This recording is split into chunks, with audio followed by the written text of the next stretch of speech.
You didn't mean to do it, but you did. And the moment it happened, that wave of guilt hit you like a storm. You wonder quietly, does God still want me? Still love me? Would he even listen if I prayed? You feel like you've blown it. Again.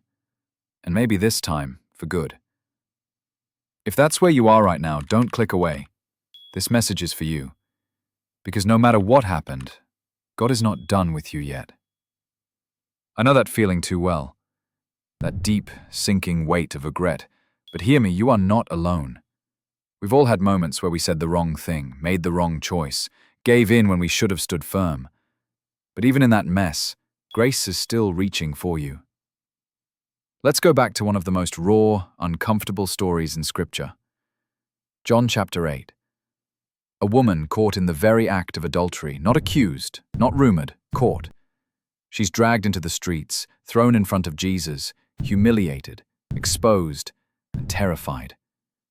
Religious leaders are gripping stones, ready to judge and end her life. But Jesus, he does something no one expects. He looks at the crowd and says, "Let the one without sin cast the first stone." And one by one, they drop their stones and walk away. Then Jesus turns to her and says, "Neither do I condemn you. Go and sin no more." Friend, do you see it? God doesn't ignore our sin, but he never uses it to reject us. His mercy meets us right in the middle of our shame and lifts us out.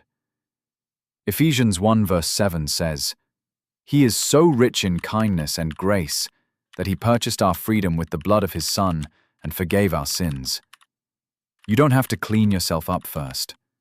Jesus meets you as you are and offers freedom, not condemnation. Here's the truth most people miss. When we mess up, the enemy wants us to hide from God, but God wants us to run toward him. Think about it. When a little child scrapes their knee, they don't hide in shame.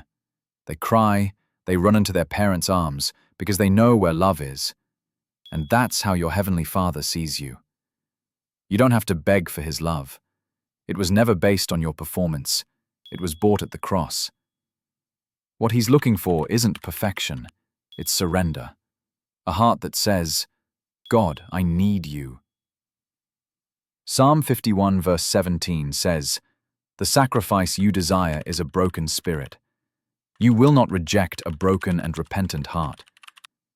So if you feel broken today, good. That's where healing begins. So what do you do now, after the fall, after the guilt, after the silence? Start by talking to God. Not with perfect words, not with rehearsed prayers, just honesty. Tell him what happened. Tell him how it made you feel. Tell him where it hurts. He already knows, but he wants you to bring it to him. Because talking to God isn't about a script, it's about relationship. And hear this, he still listens. He still forgives. He still calls you his child. You haven't lost your place in his heart. You've never left his sight. This isn't the time to stay silent. It's the time to return. With a whisper, a tear, or a broken prayer. He's waiting. Can I be honest with you? Sometimes the hardest part of healing isn't believing that God forgives you. It's believing you can forgive yourself. We replay our mistakes like a broken record. We hold on to shame God already let go of. But let me remind you what the Bible says in Romans chapter 8, verse 1.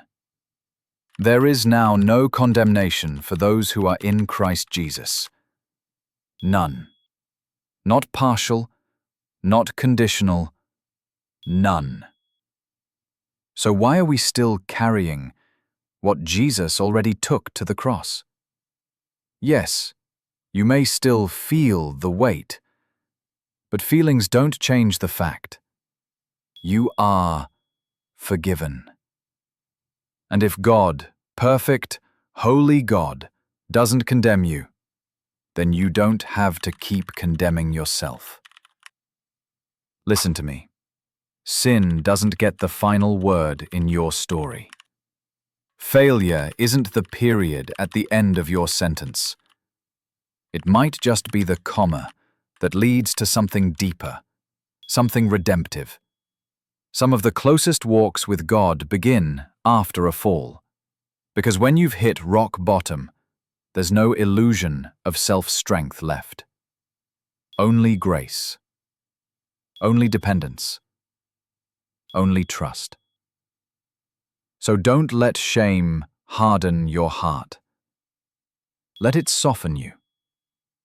Let it remind you that your journey with God was never about being flawless. It's always been about being faithful. Yes, you stumbled, but now it's time to get back up. Keep walking, keep trusting, keep growing. He's still with you, every step of the way. Every fall is an invitation, not just to be forgiven, but to grow. Instead of seeing your mistake as a dead end, ask yourself, what was going on in my heart? What is God trying to teach me here? Because God doesn't just forgive, He shapes, He trains, He refines. And sometimes, the soil of our deepest failure becomes the very place He plants something new. Spiritual maturity isn't about never falling. It's about learning something every time you do, and letting that lesson make you more like Christ. So don't waste your pain. Let God use it to grow something beautiful in you. If you're still breathing, God's not finished.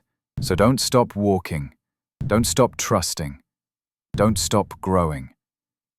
Yes, you've stumbled, maybe more than once, but that doesn't mean your story is over.